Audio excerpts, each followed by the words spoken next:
The man next door never slept. Have you ever looked out your window at night and seen someone staring back?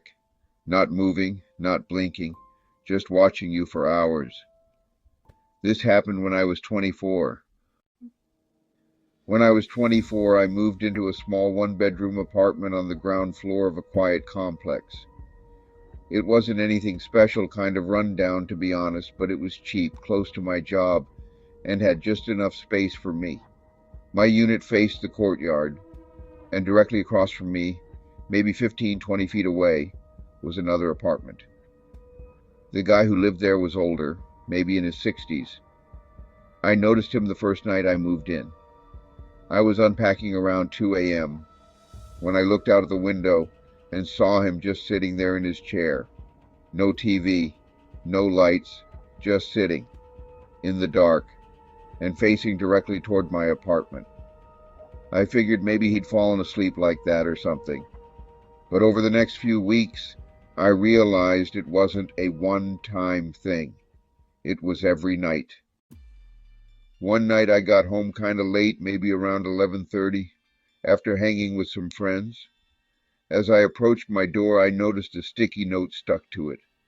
Just a small yellow one, like the kind you'd leave yourself a reminder on. It said, "You come home too late. I've been waiting." No name, no signature. Just that. My stomach dropped. I looked around the courtyard, but it was dead silent. Not a soul in sight. The only light came from a single flickering bulb outside the old guy's unit. And, yep, there he was, sitting, watching me. That night I barely slept. I kept the blinds shut tight, turned off every light, but around 3 a.m. I heard this soft tapping, like someone dragging a single fingernail against glass. It was coming from my bedroom window. I froze. Every hair on my body stood up. Slowly I crept over and pulled the blinds just a crack. He was right there, shirtless, standing inches from the window, just breathing, loud and heavy. I could see his eyes clearly. He was looking directly at me. I stumbled back, grabbed my phone, and called the cops. But by the time they showed up, he was gone. No sign of him. No footprints. The police knocked on his door. Nothing. I went to the landlord the next day and told him everything. He seemed skeptical and asked if I was for sure I saw someone at the unit across from me. I said yes. He said he would check it out. A week went by. The landlord hadn't said a word. Apparently he just blew it off. Then something happened that pushed me over the edge. I woke up one morning and opened my blinds. Lined up right outside my window were 6 dead birds, all laid out perfectly, each one with its beak pointed at my apartment, not a feather out of place. I packed a bag that morning and stayed with a friend. By the weekend I had completely moved out. Here's the part that still keeps me up at night. A couple weeks after I moved out, I ran into a woman who lived in the same building. We got to talking and I brought him up. She looked confused, then told me something that chilled me to the bone. That unit, the one across from mine, it had been vacant for over a year. No one was on the lease. No one was supposed to be living there. The landlord had even changed the locks months before I moved into my apartment. To this day, I don't know who he was or how long he had been watching me. But I think about that sticky note sometimes. You come home too late. The birds. He wasn't just watching. He was waiting. He was sick.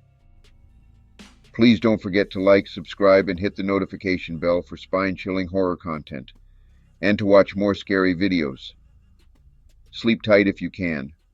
Please share with family and friends. The sounds from the basement. Have you ever heard sounds from a house that was supposed to be empty? Not creaks or wind, I mean footsteps, whispers, breathing. This happened to me, and to this day, I still don't know if we were ever truly alone in that neighborhood. When I was 16, my family moved across the state after my dad got a new job.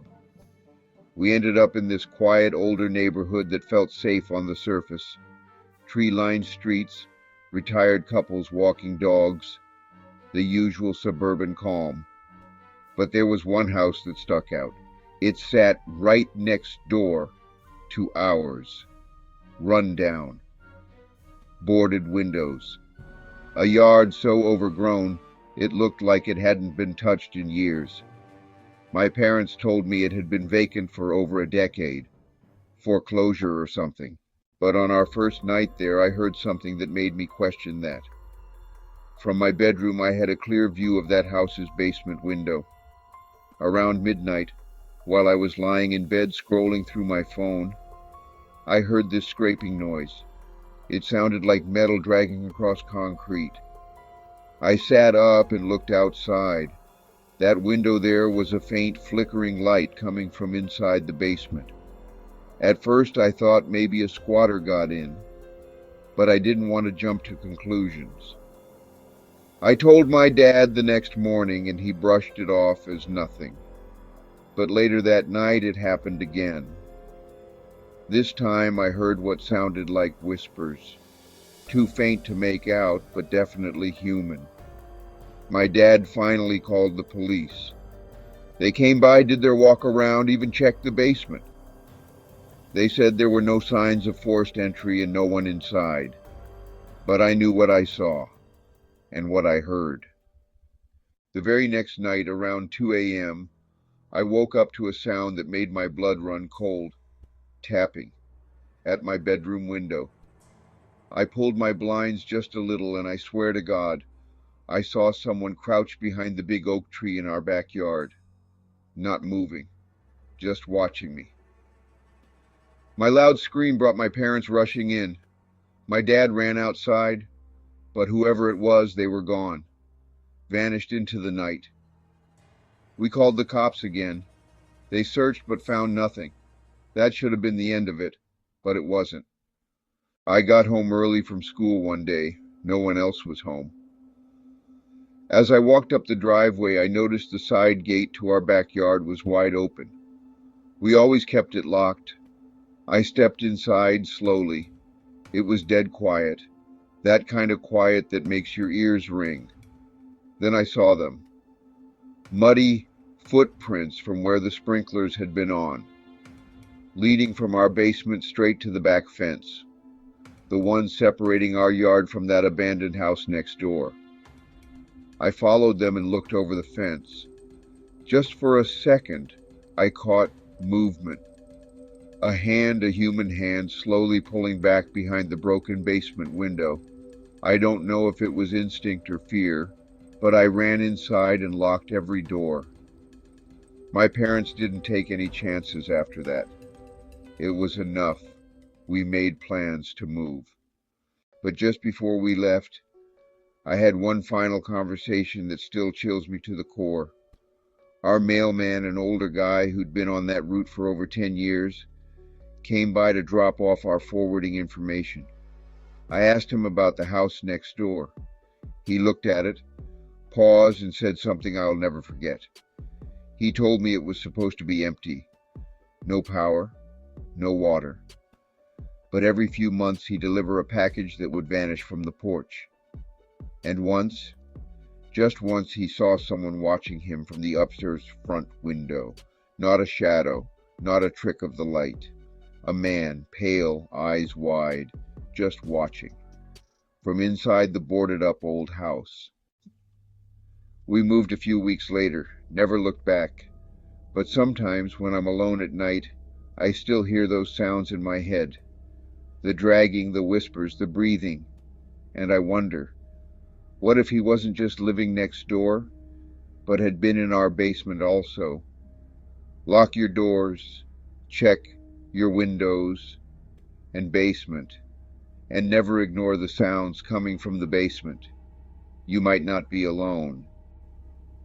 Please don't forget to like, subscribe, and hit the notification bell for spine-chilling horror content, and to watch more scary videos. Sleep tight if you can. Please share with family and friends.